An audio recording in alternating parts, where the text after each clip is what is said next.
Oi? Gente, a gente tá aqui de volta. Tô reabrindo aqui, esperando vocês chegarem. O quê? Reabri a live aqui.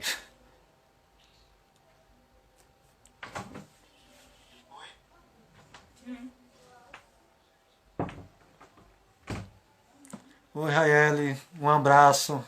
Raiele é lá da Nova Brasília de Itapuã, mais específico do Alto do Coqueirinho, não é? Batizei o irmão dela, Júnior, e é uma família que eu quero muito bem. Raiele é coroinha, lá na Nova Brasília.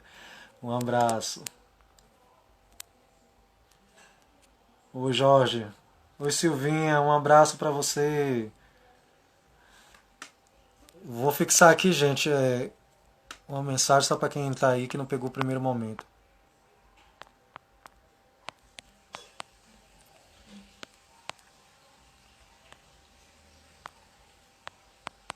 Um momentinho. Pera aí que eu já te chamo, Cacau.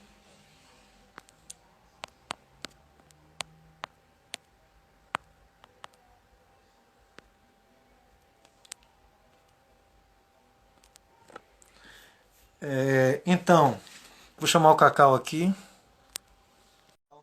Boa noite, Rael. Silvinha.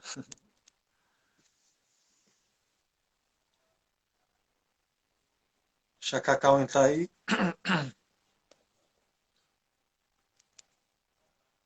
Cadê, gente? Eu não chamei o Cacau.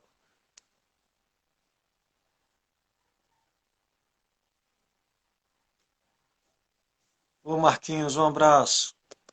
Saudade, Silvinha. Eu não chamei o Cacau, não, gente? Gente,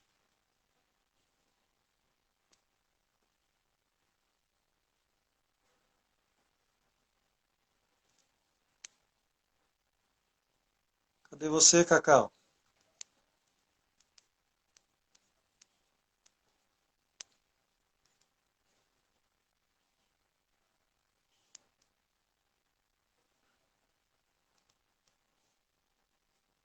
Ô, minha mãe, um abraço. Solicita a entrada aí. Você tá aí, Cacau? Solicita a entrada aí pra ver, então.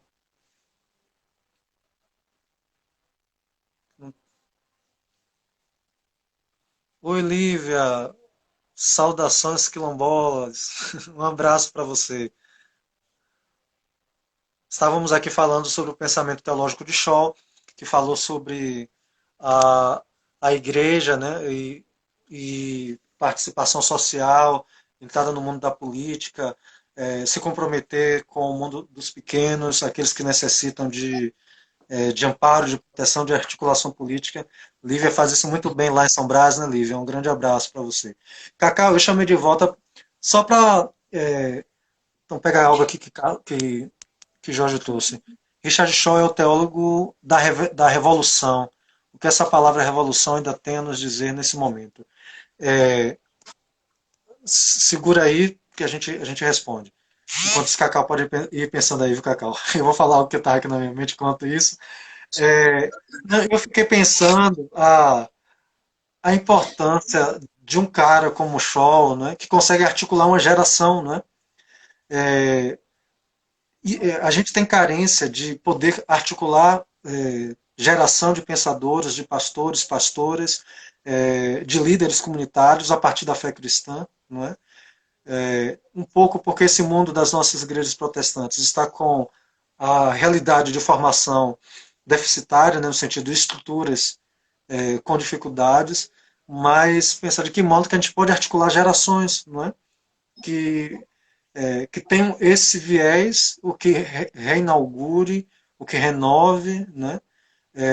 Essa perspectiva de um evangelho de vida plena, né? Eu não sei como é que você vê isso, Cacau, mas isso me inquieta muito, né? Ver que ele, na década de 50, 60, pôde fazer isso, né? E hoje a gente... Claro, a vida está continuando aí, tem pessoas chegando, né? Mas ver isso de maneira mais encorpada, né? Pois é como eu estava dizendo no finalzinho do outro momento, não é? Quanto mais a gente lê ele e tantos outros, tantas outras, a gente vai vendo a coragem, né, desses homens e dessas mulheres. Então a gente pode pensar o Scholl também não só como missionário, mas como intelectual, não é? Um intelectual orgânico para a gente pensar com Gramsci. E é nesse processo então que ele vai então construindo, não é? Contra hegemonias, não é? O tempo todo. E nessa dinâmica de poderes que se estabelecem e poderes que vão ruindo, não é? E sendo transformados, a gente também se coloca. Uma revolução no termo, ou em uma perspectiva de uma grande estrutura de morte, digamos assim, que será rompida, eu não sei se eu... Aí eu estou mais com o Rubem Alves, né? No sentido de pequenas transformações, mas que são extremamente significativas, não é?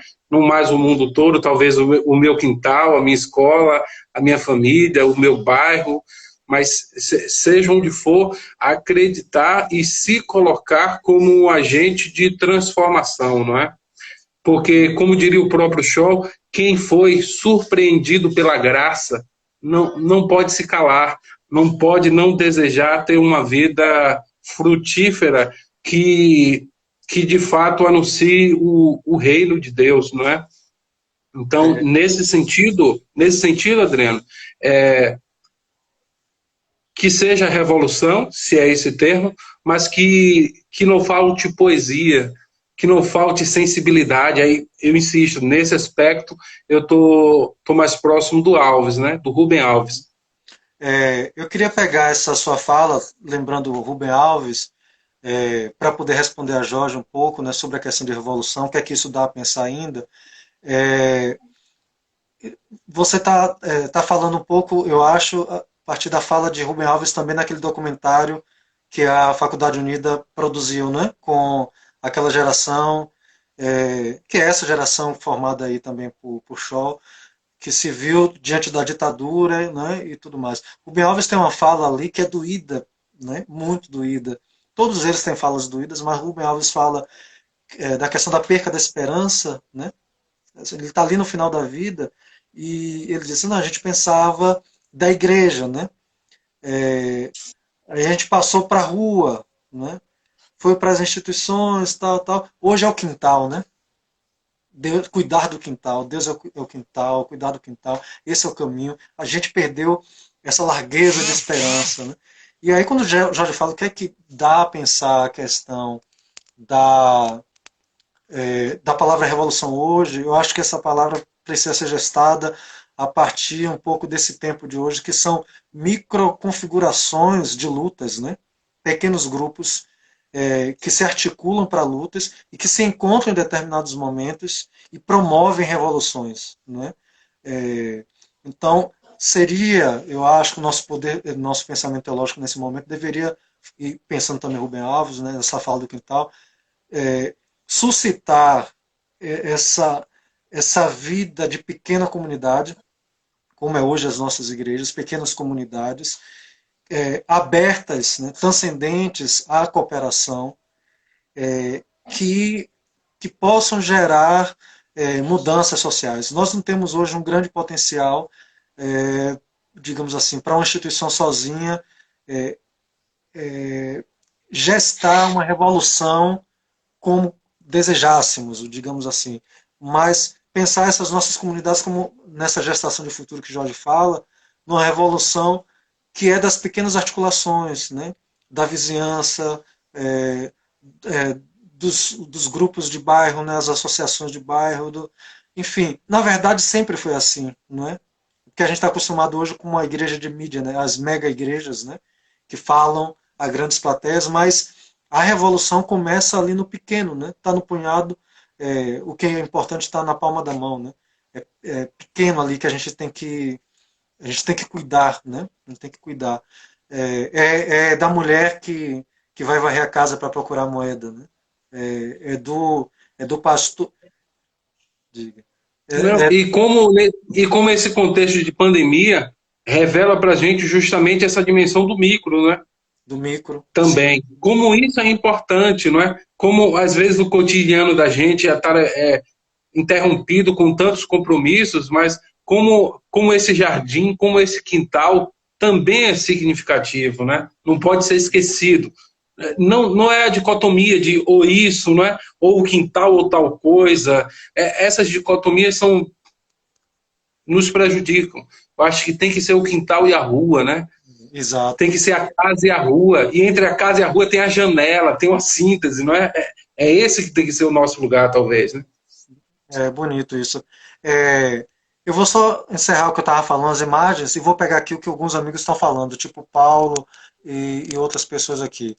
É, essas imagens, né, que o Evangelho oferece para a gente, da mulher que perde essa moeda, do homem que vai buscar a ovelha perdida.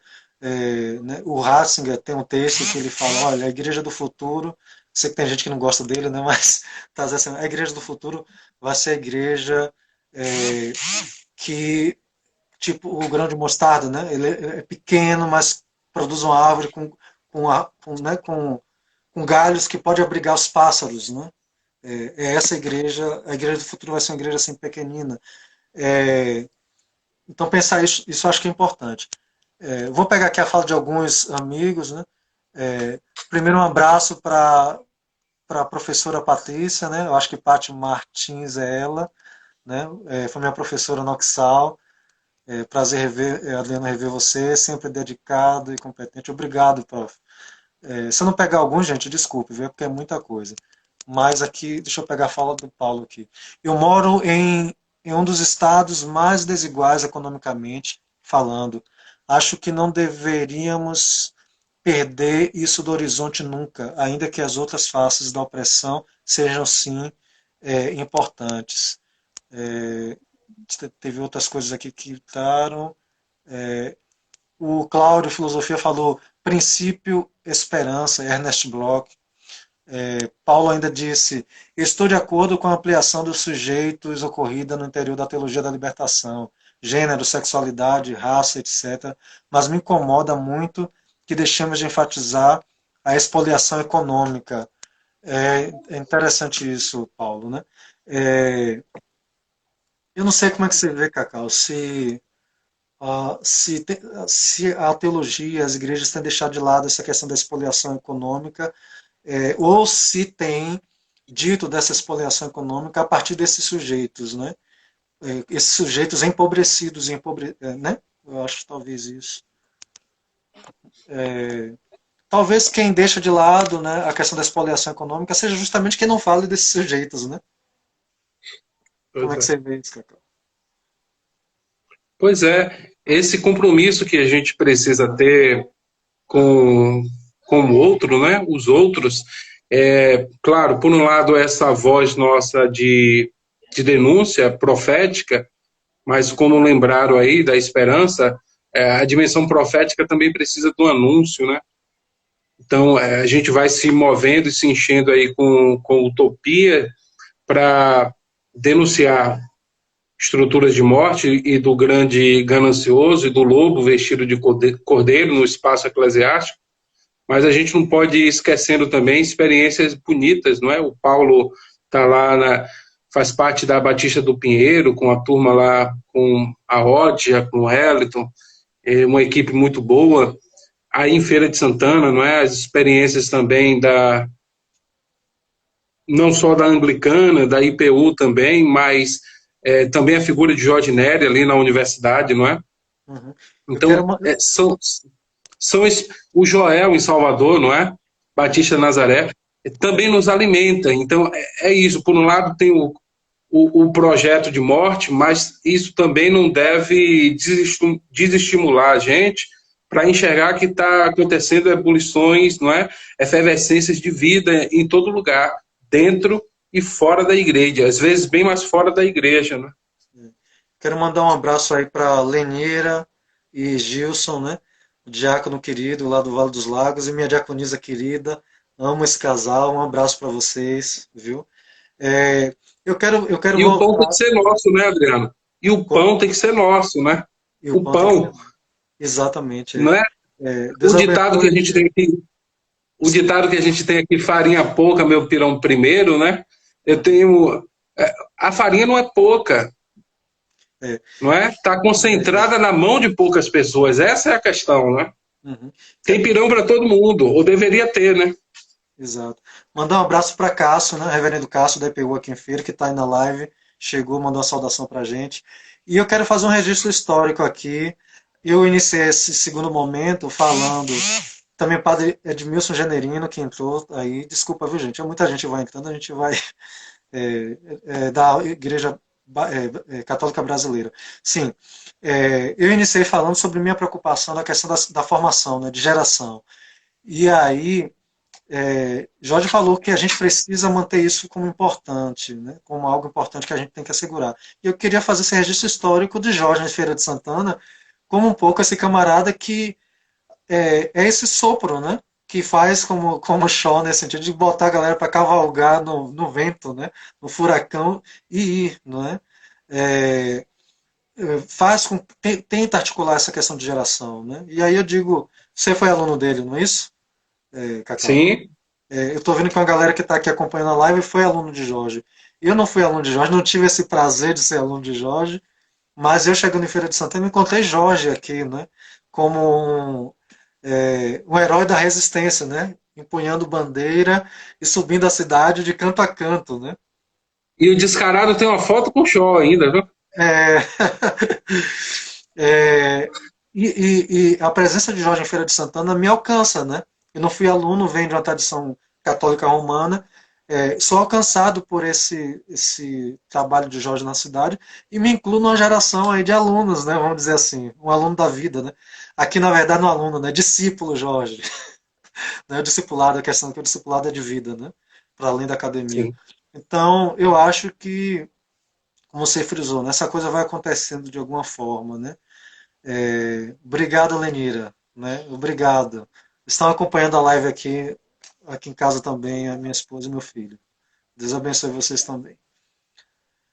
Não sei, tem mais alguma coisa que a gente quer tratar? É, não sei, Jorge jogou essa questão da revolução, né? Que pode ser tratada de uma maneira teórica, né? Não é o que a gente fez, mas os articulistas, né, que falam de Shaw dizem que ele pegou isso. A gente pode falar de Bonhoeffer, né, que ele teve contato com o pensamento de Bonhoeffer, Paul Lehmann, né, ele acabou até de colocar aqui. Paul Lehmann, grande mestre do Shaw, fala que Deus faz política. Né? O que dizer nossa vocação política nesse momento? Né? Tem Reinhold Niebuhr, né? Niebuhr também. Os irmãos Nibo. Tive a alegria de ter Emil feito Brunner, né? Emil Brunner. Tive a alegria de ter feito uma eletiva com Scholl durante a minha formação teológica na FATEL da Igreja Metodista, 1991. Tá falando aí o Cláudio. Que bom, que bom, Cláudio, privilégio. Sobre o que o Jorge está falando aqui, né? O que dizer da nossa vocação política nesse momento? Uma primeira coisa, Jorge, que eu acho é que a gente deixou de, pelo menos eu não tenho contato, né? Mas não tem um pensamento de teologia política que é, digamos assim, bastante conhecido, né? Tem gente produzindo, eu sei, teologia pública, não é? Mas isso acho que não circula para dentro das comunidades, né? Teologia política é algo que está na academia, não foi para dentro da comunidade, né? Eu acho que é uma primeira coisa, a gente tem que continuar a sistematizar teologia política. Shaw faz ali um aceno para isso, mas a gente tem que jogar para dentro da comunidade. Uma segunda coisa, eu acho que é o que o Cacau está dizendo. O mundo ecumênico tem que se enveredar não só na linha da luta política, né, como profetas, profetisas, denunciar o que está aí, mas se propor, né, a haver uma proposição política, não é? E quando eu digo de se propor, estou dizendo inclusive de candidaturas, né? Acabou o cenário do mundo protestante histórico em que saíram pessoas das suas fileiras para se candidatar. A gente teve uma geração que se candidatou, não é? O Celso Dourado, Joaquim Beato, não é?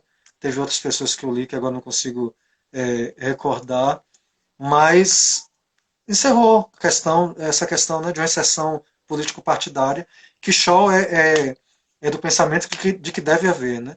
Eu acho que a vocação política. Não há vocação, não, a gente não pode falar de vocação quando a gente não pode dizer daquilo que aparece na parábola do semeador. O semeador saiu a semear. É, é vocação quando há uma saída, né? É, o semeador tem a semente, né? Tem a semente em mãos. Nós temos a semente política em mãos, mas é preciso sair a semear, lançar a semente verdadeiramente, né? Percorrer o caminho, né? Trilhar o caminho, jogar essa semente nos campos diversos, né? Shaw, inclusive, fala, a gente tem que ir ali onde tem chance de vitória, né? Ele é bem pragmático nesse sentido. Não vamos ser ingênuos, não. Qual é o partido que está mais articulado, né? Vamos ali e tentar implodir a partir de dentro. Vai chegar um tempo que pode se fazer partidos evangélicos, ele diz, né? Lá, e tudo mais. Mas semear em diversos campos, né? Eu acho que é muito importante nesse Acho que sentido. entender também, Adriano, que é um campo de disputa, não é? Não só o processo eleitoral, mas a nossa própria reflexão teológica, não é? Não há neutralidade. Então, é preciso definir isso. De onde é que a gente fala? A gente fala a partir da América Latina, do Brasil, no nosso caso, é do Nordeste, não é? É da Princesa do Sertão, é da cidade serrana do Recôncavo. Então, se naquele momento anterior a gente estava falando que estava faltando o corpo, de alguma forma, nessa reflexão do Shaw, ou da teologia da libertação, de uma maneira mais ampla, o corpo também é corpo cultural, não é? Falta, no caso do Recôncavo, falta pandeiro, falta berimbau, não é? Se o Barth fala de Bíblia em uma mão e jornais em outra, tem que ser Bíblia, jornal e pandeiro, Bíblia, jornal e berimbau, né? Eu Entende? gosto muito, eu gosto sempre quando você faz essas imagens, né? Só pegar algo aqui que foi dito, sofreu influência da reforma radical, o Cláudio já li aqui o que o Cláudio tinha dito, é preciso discernir o que Deus está fazendo no mundo e nos juntarmos a isso, uma fala de Paul Lehmann, não é? Jorge fala que conheceu Shaw quando deu aula no Iteba, e um momento com ele, com o reverendo João Dias, na época falou sobre Raimundo César, que estava chegando em Princeton, e eles se encontraram depois. Eu quero pegar isso que você está falando, Cacau, sobre a questão do Bíblia, pandeiro, berimbau, e outro dia me fizeram pergunta, eu tenho publicado uma série de pequenos artigos, textos, sobre a história do anglicanismo na Bahia. E aí uma pessoa perguntou lá, né, uma pessoa que faz o nosso curso de imersão ao anglicanismo, diz assim, por que o anglicanismo não cresceu no Brasil como as outras igrejas evangélicas, né, protestantes e tal? Primeiro dizer que uma é a realidade do Sudeste, para a igreja anglicana no caso, o outro é do Nordeste. E eu acho que isso é para tudo, né? Talvez para as outras igrejas também. A outra coisa, eu tenho comigo que, enquanto a gente não pegar, enquanto igrejas protestantes, de cheio a questão da negritude, né? E aí estou puxando a sardinha para a minha brasa, a gente não tem como entrar no cerne da cultura brasileira, nesse sentido. O catolicismo tem a religiosidade popular, que pega um aspecto da negritude, que é o aspecto de um misticismo, de uma devoção, não é assim, de uma piedade. E isso entrou no cristianismo católico brasileiro e deu corpo ao cristianismo católico brasileiro. Nós, na faceta protestante histórica, me parece que a gente fez aceno aqui e acolá, né? Teve Senacora, teve Grupo Identidades lá na Este, né? Tem uma série de coisas. Tem agora aí Ronilson falando sobre teologia negra, mas me parece que na praxis, né? Na prática de comunidade, falta a gente conseguir incluir esses elementos de maneira mais vital, mais latente, né?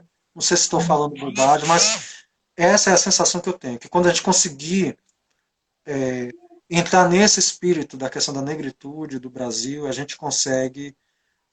Claro, a gente não vai falar aqui de projeto de poder, de expansão missionária e tudo mais, mas dizer assim, que que a sociedade brasileira olhe para as igrejas protestantes históricas e se enxergue. Diga assim, aqui eu sinto os tambores pulsarem, né?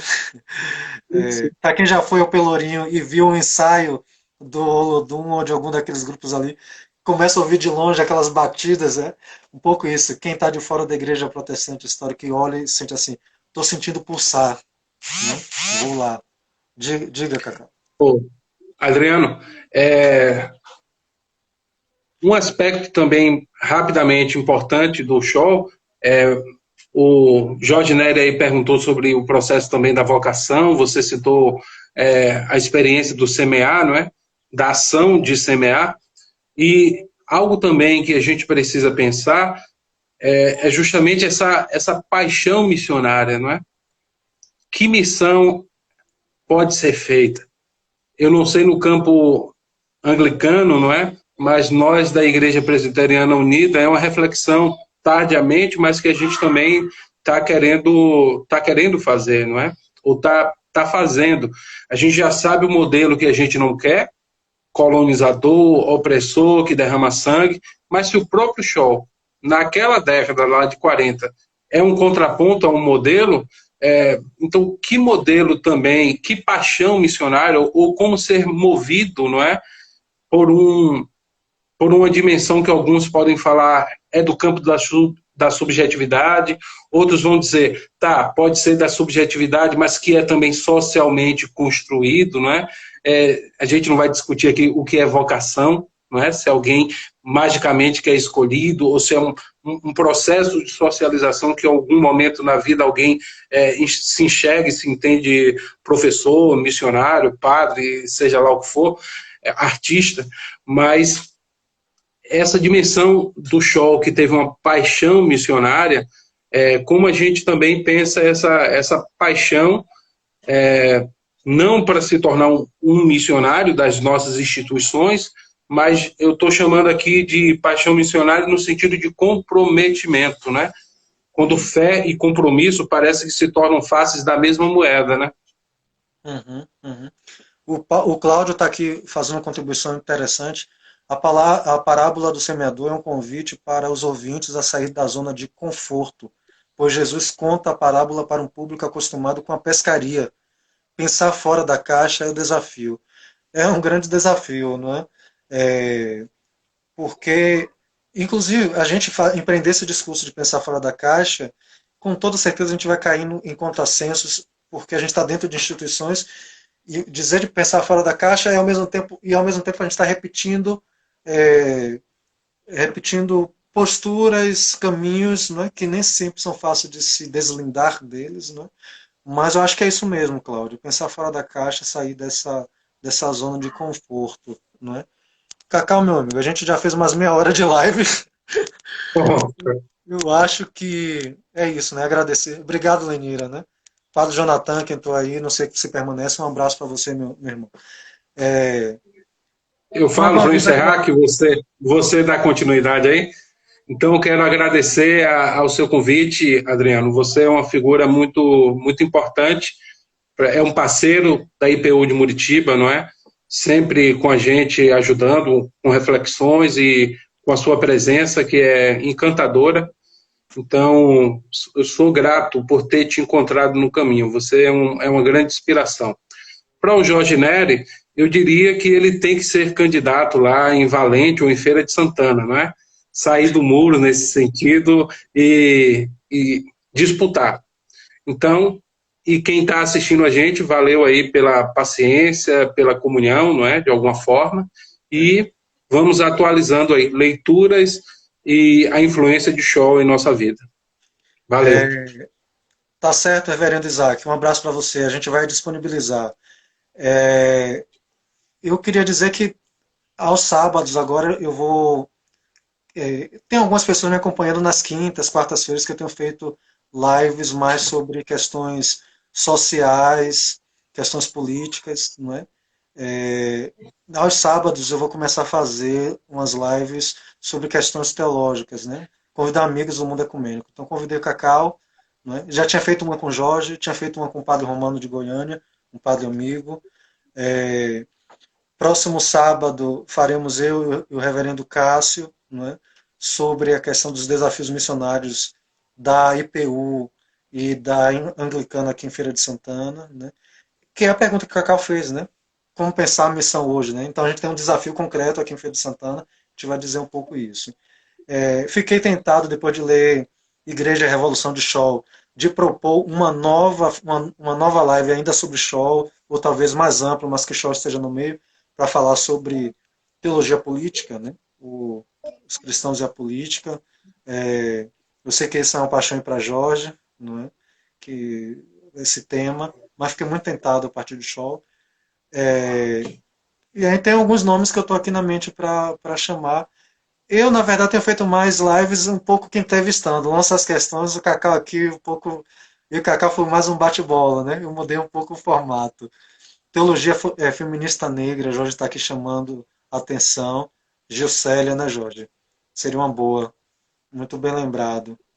A Letusa. Pronto. O que não vai faltar são nomes. Vamos articular isso aí. Haja vida para tanta coisa, mas é isso. Acho que o tempo é para isso, né, Jorge? E quem está acompanhando. Meus amigos, então, muito obrigado. Um carinho grande para vocês que acompanharam aqui. Já está disponível a primeira live no Story. Eu vou baixar também e colocar no meu Facebook. É, teologia política. Ok. Cláudio está dizendo que prefere teologia política à teologia pública. Legal. E eu vou baixar essa também, que era só para arrematar, fazer uma conversa mais espontânea e terminou sendo aí quase 40 minutos. É, eu vou baixar também, deixar aqui no Story e colocar no meu Facebook. Tá ok? Quem quiser procurar, Adriano Portela dos Santos, lá no Facebook. Um abraço, muito obrigado, Cacau. Te amo, meu querido. Um abraço Tamo aí pra junto, ti. parceiro. Valeu, tchau, tchau. Obrigado aí, gente.